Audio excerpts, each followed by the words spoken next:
Ahead. Sean, did you accomplish what you wanted to during this year? We did, Maria. There's a lot of work to be done, but I really like the way the guys came out. They competed. I think, we pushed ourselves the right way. Really liked a lot of the improvement that I thought was made. There's still only so much you can accomplish. There's still a limitation on some of the schemes that you can activate, but for us to come out of this thing relatively healthy, we got to hit the ground running in training camp.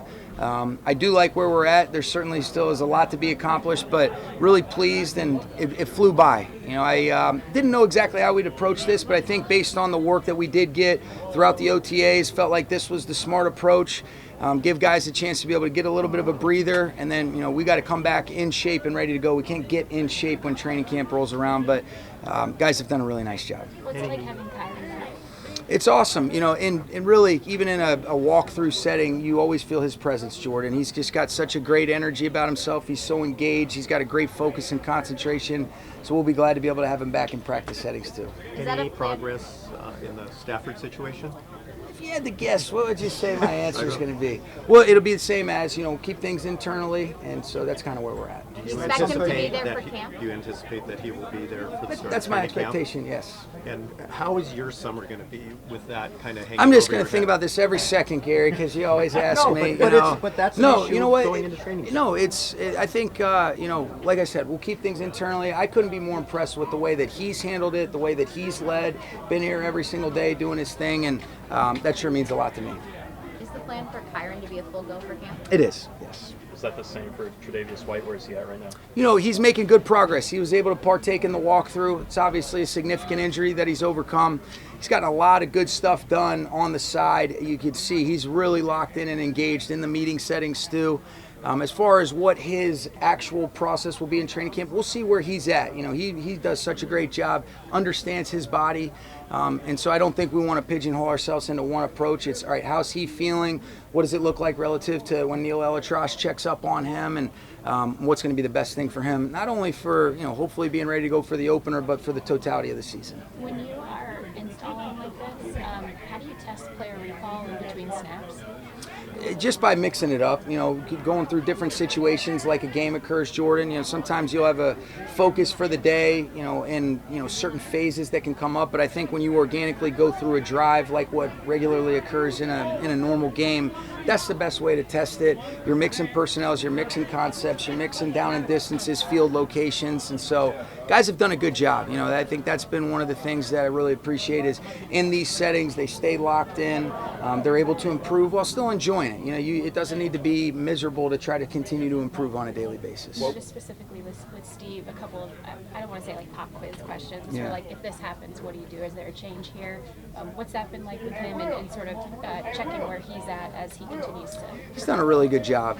He's really smart, really conscientious. I think Ryan Wendell has done a great job of being able to teach him the big picture because of the amount of communication that center, is required of that center position.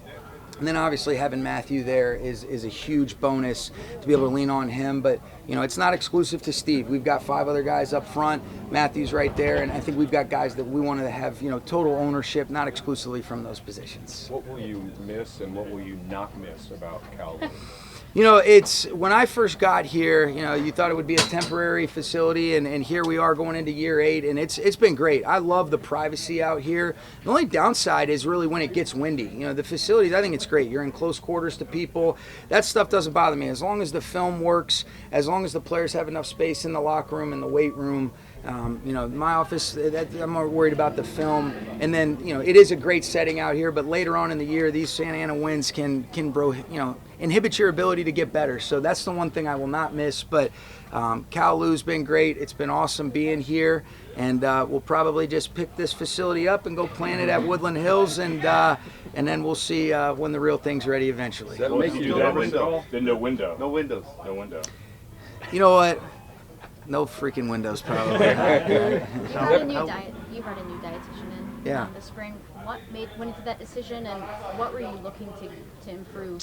Yeah, Sebastian's done a great job. He's got great experience. I think really, being able to just improve and understanding the importance of that. that part of the job is really an extension of our performance staff. Reggie Scott does such a phenomenal job leading the way, but his ability to work in concert with both Reggie, with Justin Lovett, it really is important. And certain guys have different goals, but to be able to have a specialized and specific nutrition plan for each of our players, and then for them to trust that he has their best interests. You can see in a short amount of time, he's really earned their respect and trust, and he's definitely made a difference, and I'm sure glad he's here. How would you evaluate how Garoppolo and Bennett have progressed, and what do you want to see from them when you get to training? They've done a really good job, Gary. I think Dave Ragone's leadership from that room has really been on display. I've known Dave for a long time, but seeing the way he commands the room, the clarity, the way that he's with them every step of the way, and how much they trust him, and he's got the credibility from as a player. But Jimmy's been outstanding. I've always had tremendous respect for Jimmy from afar, seeing him up close, the consistency at which he approaches every single day, the way that he works, and then how that translated to a lot of really good days. And then there were some opportunities where Stetson came in, was really pleased with his overall improvement, his command. Like I mentioned, his attention in the meetings, and then when he got his opportunities, whether it was in some 7-on-7 or even in some of the team periods, they're taking steps in the right direction. Been really pleased with both those guys. And they'll both be at training camp? They will, yes. Sean, what have you seen Kobe Turner in terms of his growth and his leadership? Yeah, it's just that, Dennis. You've seen a guy that works the right way, so conscientious, understands how to positively push his teammates while bringing them with you. Instead of, feeling like, all right, I'm kind of giving you the stiff arm. He just does a great job. Works so hard. I love the rapport that I've seen from him and Gift Smith, from AC Carter. But he is just going to naturally assert himself because of the way he handles himself every single day. I don't think there's any chance he doesn't improve because of the way that he approaches his work.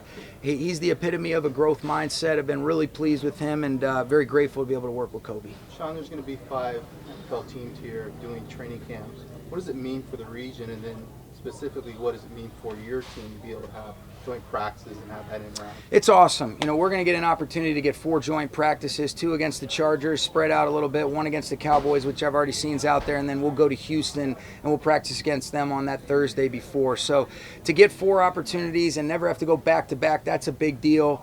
There is always kind of a little give and take based on, all right, do you play that team, in the upcoming season? Fortunately, all of those teams we don't, with the exception of obviously we'll play them in the preseason, but totally different approach. And so I think it's great for this area. Obviously, the weather and kind of the settings and surroundings, a lot for a great training camp. And we're looking forward to being able to go to LMU this year. We've, over time, the last several years, we've sort of tracked your battles with the wind, getting hoarser and hoarser through the... Yeah. Do you have any story you could share with us now that maybe you couldn't at the time about what that really was like, communicating when those winds pick up, or even in it's not as big a deal for me as much as it is like inhibiting our ability to get better and do things. You get kickers. I hate it for the kickers. They have to adjust their stroke because they're trying to overcompensate for the winds that usually aren't in alignment with the settings that we're going to play in. Quarterbacks, that's where you feel fortunate that most of the quarterbacks we've had are able to drive the ball through the wind, and they throw a tight spiral that kind of cuts through, but it's not conducive for getting better. And unless you're playing in those settings, that's where it's important. There was a lot of times in COVID where I felt that that tent might have been coming down on us, and you're yelling, and you have a 2-minute team meeting, and you're trying to reach the back of the room, and then you're just shot right after that in terms of your voice. But yeah, that's probably why my voice is always hoarse, thanks to this BS. Sean, could you give us a taste of what your, for lack of a better description, don't do anything stupid speech is going to be, or your message to the team on the way out before a month off? It's trusting these guys, allow them to be able to get away, but understand we need to come back to camp ready to go. And I think that balance, which we've talked about a lot, Andrew, is key and critical, but there's a responsibility that each of these guys has, coaches, players, everybody that's involved. We need everybody to be at our best. And we need them to be ready to go. We can't just say, all right, hey, we've got a little bit of a break and we're going to start over like we did in the beginning of phase 1. You got to pick up where you left off.